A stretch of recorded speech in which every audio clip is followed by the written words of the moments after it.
There is something so strange about this place, and all in it, that I cannot but feel uneasy. I wish I were safe out of it, or that I had never come. It may be that this strange night existence is telling on me, but would that were all.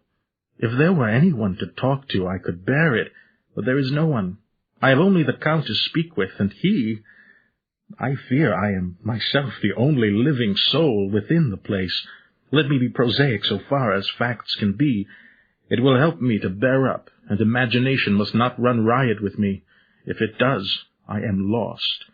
Let me say at once how I stand, or seem to. I only slept a few hours when I went to bed, and feeling that I could not sleep any more, got up. I had hung my shaving-glass by the window, and was just beginning to shave. Suddenly I felt a hand on my shoulder, and heard the Count's voice saying to me, "Good morning." I started, for it amazed me that I had not seen him since the reflection of the glass covered the whole room behind me. In starting I had cut myself slightly, but did not notice it at the moment. Having answered the Count's salutation, I turned to the glass again to see how I had been mistaken. This time there could be no error, for the man was close to me, and I could see him over my shoulder, but there was no reflection of him in the mirror. The whole room behind me was displayed, but there was no sign of a man in it except myself. This was startling, and coming on the top of so many strange things, was beginning to increase that vague feeling of uneasiness which I always have when the Count is near.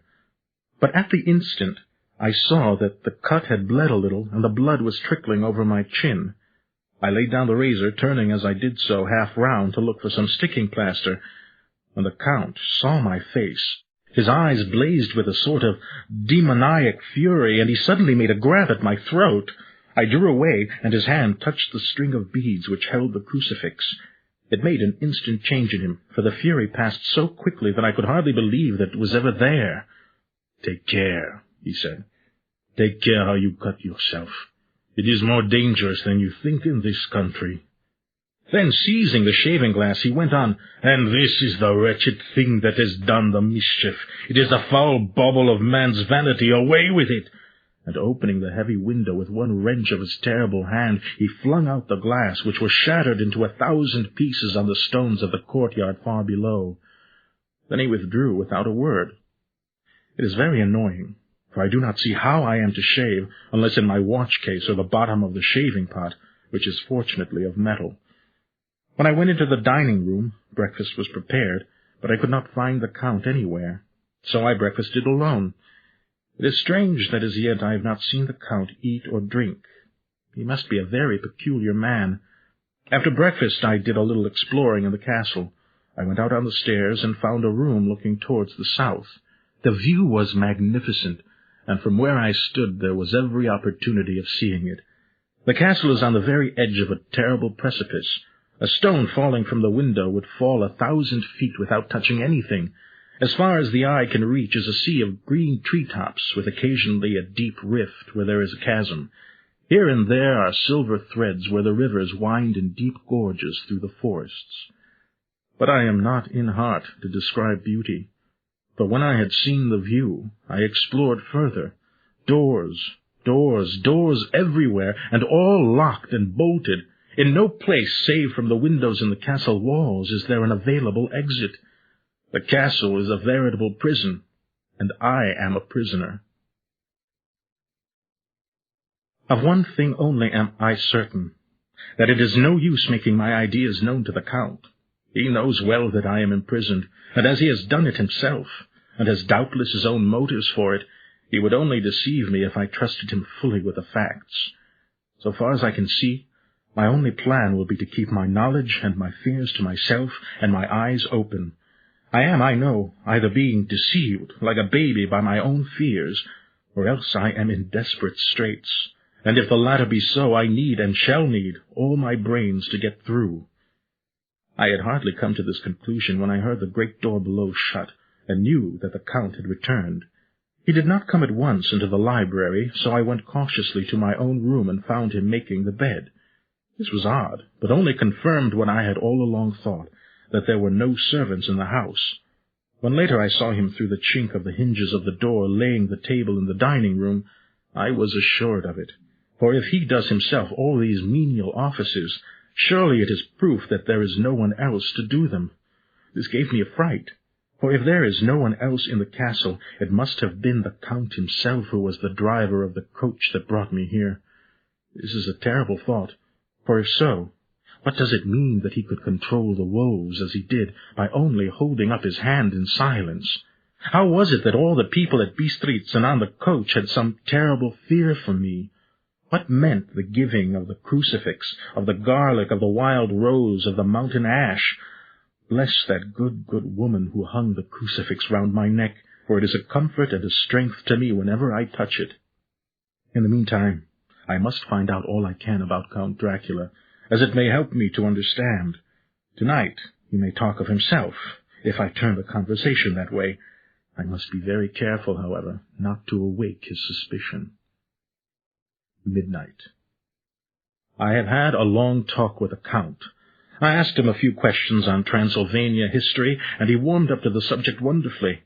In his speaking of things and people, and especially of battles, he spoke as if he had been present at them all. This he afterwards explained by saying that to a boyar, the pride of his house and name is his own pride, and their glory is his glory, that their fate is his fate. Whenever he spoke of his house, he always said we, and spoke almost in the plural, like a king speaking. I wish I could put down all he said exactly as he said it, for to me it was most fascinating. It seemed to have in it a whole history of the country.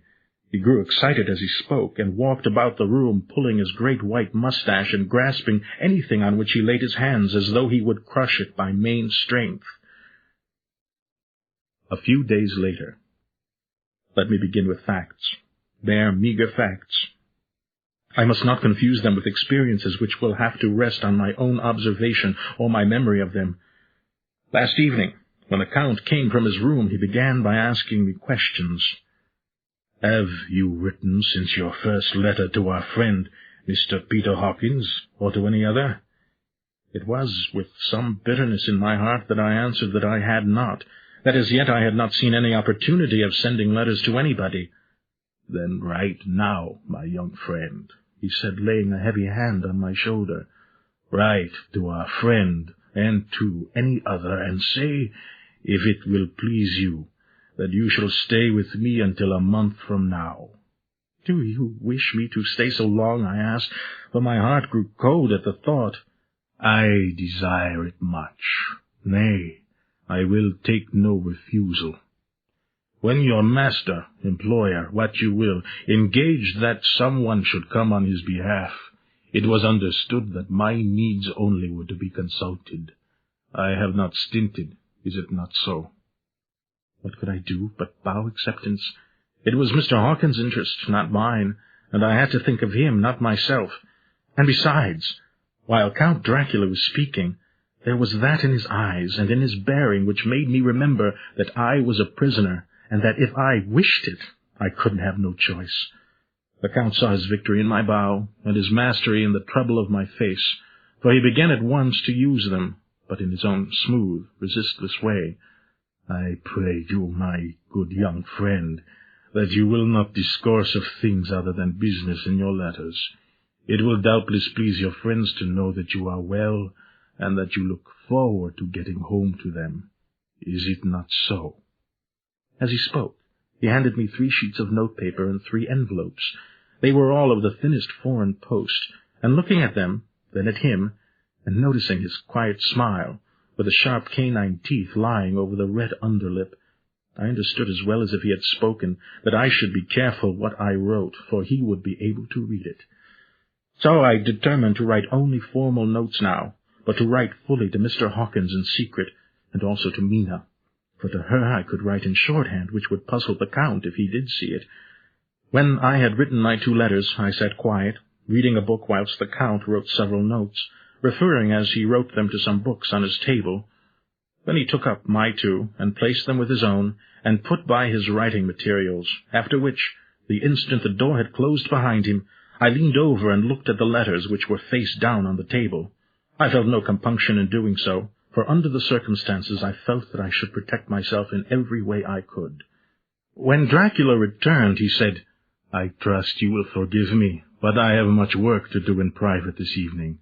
You will, I hope, find all things as you wish." At the door he turned, and after a moment's pause said, "Let me advise you, my dear young friend, nay, let me warn you with all seriousness, that should you leave these rooms, you will not by any chance go to sleep in any other part of the castle. It is old, and has many memories, and there are bad dreams for those who sleep unwisely. Be warned.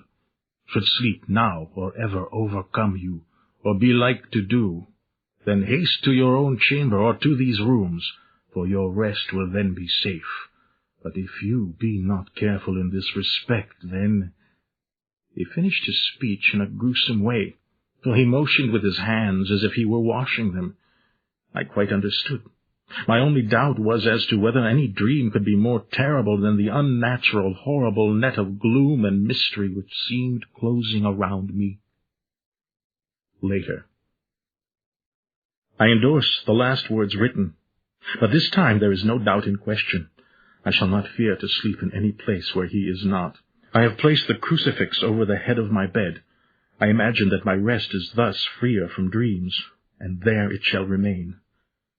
When he left me, I went to my room. After a little while, not hearing any sound, I came out and went up the stone stair to where I could look out towards the south. There was some sense of freedom in the vast expanse, inaccessible though it was to me, as compared with the narrow darkness of the courtyard. Looking out on this, I felt that I was indeed in prison, and I seemed to want a breath of fresh air, though it were of the night. I am beginning to feel this nocturnal existence tell on me. It is destroying my nerve. I start at my own shadow, and am full of all sorts of horrible imaginings. God knows that there is ground for my terrible fear in this accursed place. I looked out over the beautiful expanse, bathed in soft yellow moonlight, till it was almost as light as day. In the soft light the distant hills became melted, and the shadows in the valleys and gorges of velvety blackness. The mere beauty seemed to cheer me. There was peace and comfort in every breath I drew. As I leaned from the window, my eye was caught by something moving a story below me and somewhat to my left, where I imagined, from the order of the rooms, that the windows of the Count's own room would look out. The window at which I stood was tall and deep, stone-mullioned, and though weather-worn was still complete, but it was evidently many a day since the case had been there. I drew back behind the stonework and looked carefully out. What I saw was the Count's head coming out from the window. I did not see the face, but I knew the man by the neck and the movement of his back and arms. In any case, I could not mistake the hands which I had had so many opportunities of studying. I was at first interested and somewhat amused, for it is wonderful how small a matter will interest and amuse a man when he is a prisoner.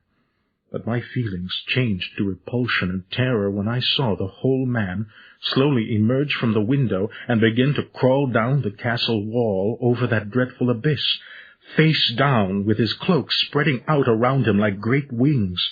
At first I could not believe my eyes. I thought it was some trick of the moonlight, some weird effect of shadow, but I kept looking, and it could be no delusion. I saw the fingers and toes grasp the corners of the stones, worn clear of the mortar by the stress of years, and by thus using every projection and inequality, move downwards with considerable speed, just as a lizard moves along a wall.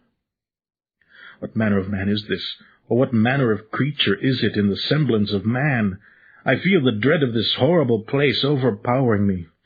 I am in fear, in awful fear, and there is no escape for me. I am encompassed about with terrors that I dare not think of. Once more have I seen the Count go out in his lizard fashion.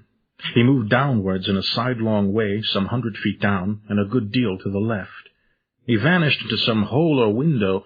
When his head had disappeared, I leaned out to try and see more, but without avail. The distance was too great to allow a proper angle of sight. I knew he had left the castle now, and thought to use the opportunity to explore more than I had dared to do as yet.